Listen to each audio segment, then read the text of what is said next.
a Bíblia era considerada uma história, um conto de fadas, né? Era muito criticada, os iluministas falavam que as histórias lá eram bonitas, mas eram apenas ilustrações de verdade. Aquilo tudo não teria acontecido. Mas, no fim do século XIX, começo do século XX, há pouco mais de 100 anos, começaram a surgir os arqueólogos e as instituições de pesquisa que deram grande atenção ao Oriente Médio, principalmente, ao Egito, e começaram a procurar, né, vestígios do passado. E o que foi encontrado? Foram encontrados várias descobertas que mostraram o seguinte: a Bíblia tinha razão. Então, por exemplo, muitos povos citados na Bíblia, por meio de descobertas, né, de cerâmicas, ou de relevos, ou de entalhes, eles ganharam cor, eles ganharam feições. Quer ver? Nós só tínhamos conhecimento por nome, por exemplo, né, dos chamados hititas, mas nós descobrimos, né, que era um povo real, como dizia a Bíblia, eles existiram, eles tinham grossos narizes. Os filisteus, citados na Bíblia, eram considerados apenas uma invenção, mas na verdade foi descoberto que não, eles eram altos, eles eram esbeltos. Cananeus, que eram tidos apenas como tribos, descobriu-se que seus reis e príncipes eram muito elegantes, andavam em carros de ferro. Os reis de Mari, né, tão pacíficos e sorridentes, ganharam essa afeição. Eles eram contemporâneos de Abraão. Os reis assírios, por exemplo, a Bíblia cita Senaqueribe, que destruiu Laques, sitiou Jerusalém. Né, nós descobrimos que o nome dele original é Teglat-Pileser III. Azaradão, que mandou pôr a ferros o rei Manassés. Assurbanipal, o grande famoso Asnafar do livro de Esdras, todos personagens reais.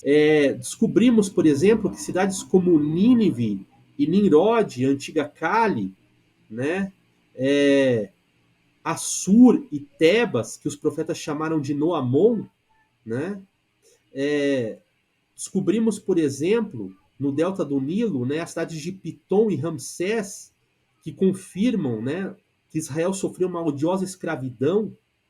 Descobrimos as camadas de fogo, as destruições que acompanharam a marcha dos filhos de Israel na conquista de Canaã, a fortaleza de Gabaon, a fortaleza de Saul, cujos muros o jovem Davi cantou para ele ao som da harpa.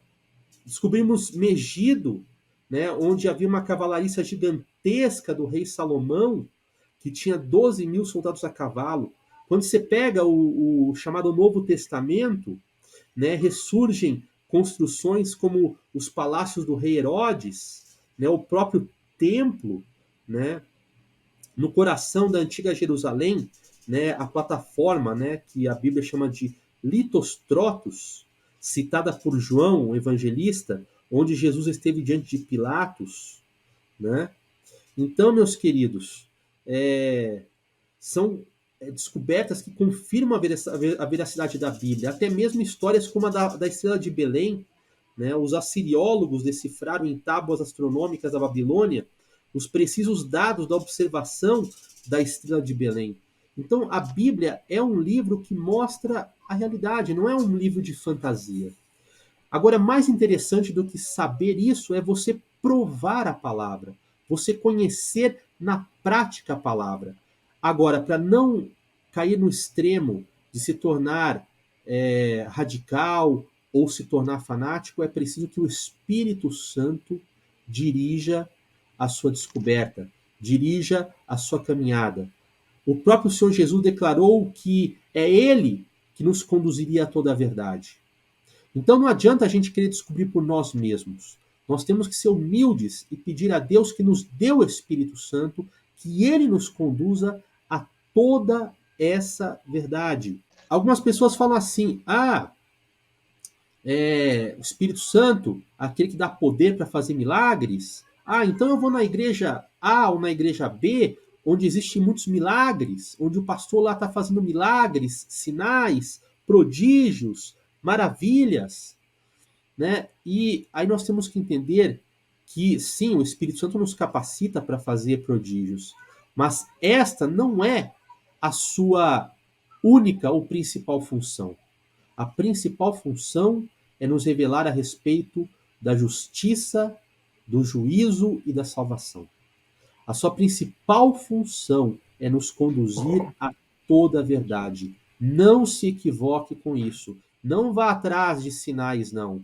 Não vá atrás de sinais, porque a própria palavra declara que nos últimos tempos o adversário, Satanás, faria descer fogo do céu para, se possível, convencer os escolhidos, enganar os escolhidos de Deus. Então não vá atrás disso. Para encerrar essa sua pergunta, Mateus capítulo 7, verso 22. Jesus falando sobre o seu retorno. Porque veja bem, amados, se está falando que Jesus veio e hoje a própria ciência, a história, reconhece que Jesus foi sim um personagem verídico. Ele realmente existiu, não é uma invenção. Ele foi real, né? Se ele veio da primeira vez, ele também. A Bíblia que falou que ele viria da primeira vez é a mesma que também fala que ele voltará de novo. E dessa vez, não vindo para mostrar o evangelho, as boas novas de salvação, mas para realizar a salvação daquele que crê e para trazer justiça sobre aquele que não crê. Então, a Bíblia fala que ele voltará e voltará para reinar. Ele voltará agora como rei. Então, esse Jesus, ele fala aqui em Mateus capítulo 7, verso 22. Naquele dia, muitos me dirão, Senhor, Senhor, nós não profetizamos em teu nome? Em teu nome não expulsamos demônios? Em teu nome não fizemos muitos milagres? Olha só, é isso que nós estamos falando aqui. Tantas igrejas aí, tanta gente aí fazendo sinais, prodígios e maravilhas. Então o Senhor Jesus declara, lhes direi claramente, abertamente.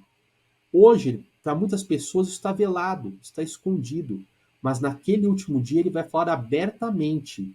Nunca vos conheci. Puxa, ô palavra dura! Mas é isso que ele vai falar, meu querido, minha querida. Olha só, afastai-vos de mim, vós que praticais a iniquidade. Você sabe que a melhor tradução não é iniquidade. A melhor tradução é vós que não praticais, não guardais a lei, os mandamentos de Deus. Então, meus queridos, não vá por esse caminho. Queira o Espírito Santo para dirigir você, mas queira o pacote completo. Não somente sinais e prodígios, mas a maior das maravilhas, que é a revelação das Escrituras. Aqui está a maior profecia. A Bíblia, a palavra de Deus, é a maior profecia.